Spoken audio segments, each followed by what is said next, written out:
All right, let's go ahead and jump into series video example number 4 here. Let's go ahead and read the problem first. Function f has a Taylor series about x equals 1 that converges to f of x for all x in the interval of convergence.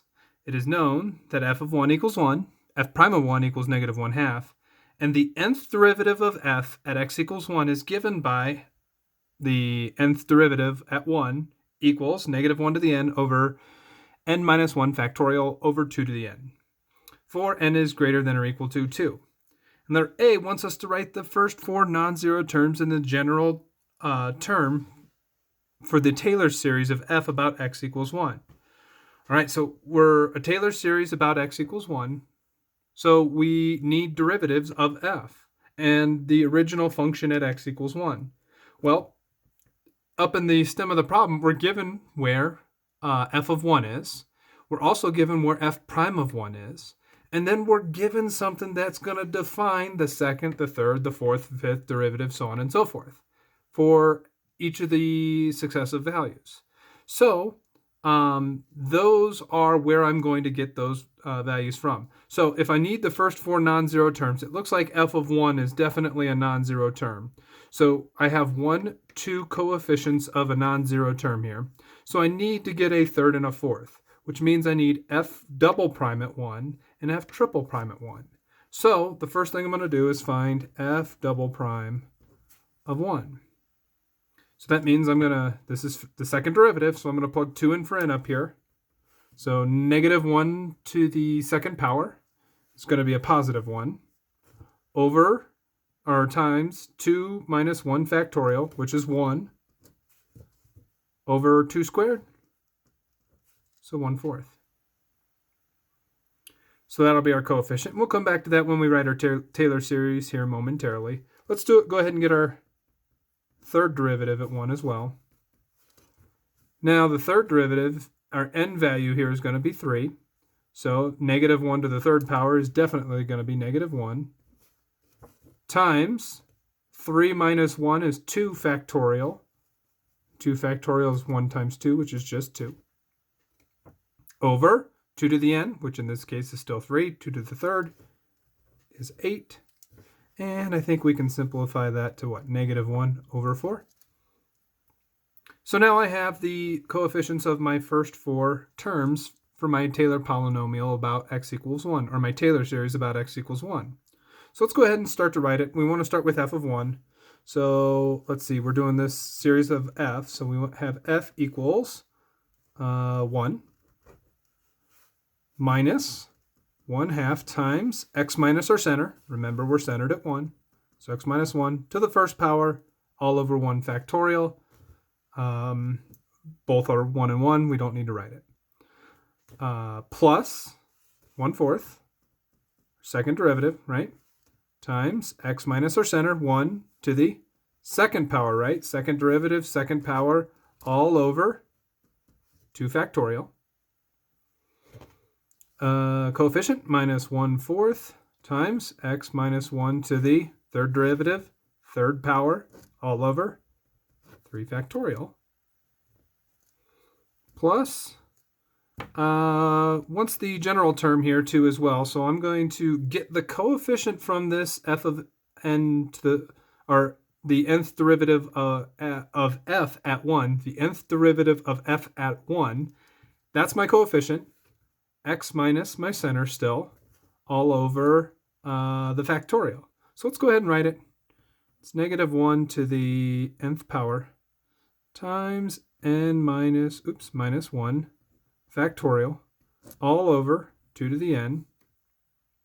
And then I'm going to multiply by x minus 1, because that's where my centered at, to the nth power, all over n factorial, plus dot, dot, dot. Now, I'm just going to go ahead and clean this up a little bit. 1 minus 1/2 x minus 1. This is what? Dividing by 2. So dividing by 2 and 1/4 is 1/8. X minus 1 to the second. 3 factorial is 6 times the 4 in the denominator is going to be what? Minus 1/24. X minus 1 to the third.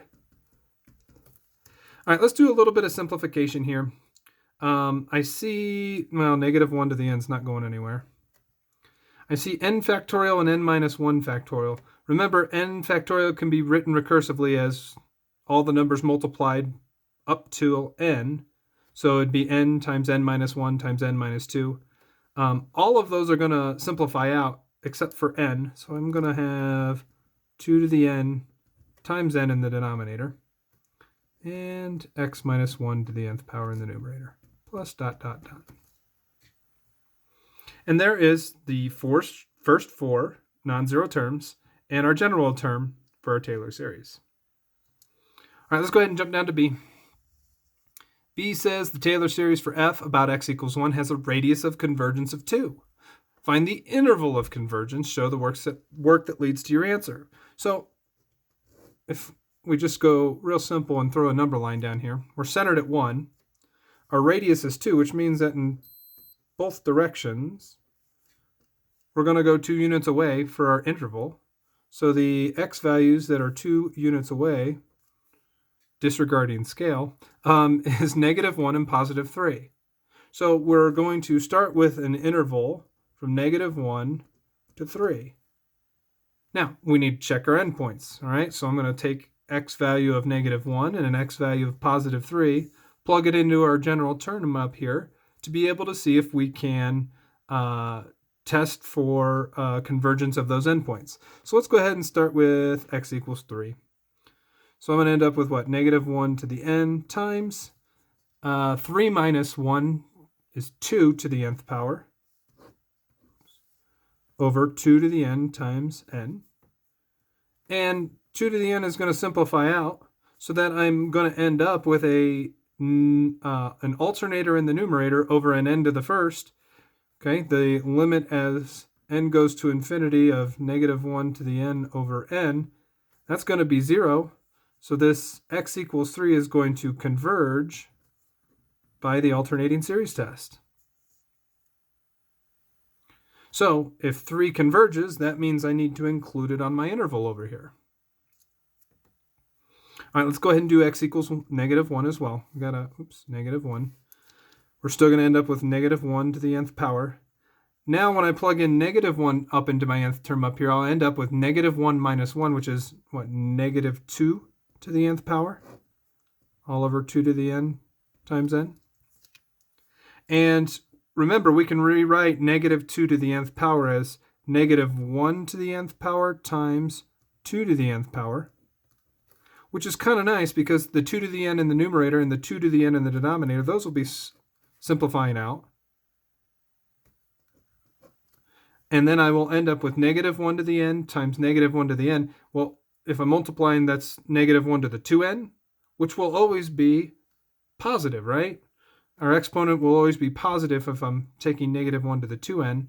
So really, this is the series of 1 over n, which is the divergent harmonic series. So this diverges, or is the divergent harmonic series. And again, if you wanted to call this a p-series and say that it diverges because of that, that's perfectly fine as well. In the end, we are divergent, which means -1 is not included in our endpoints, or not included in our interval of convergence. So the interval that we want is open at -1 and closed at 3.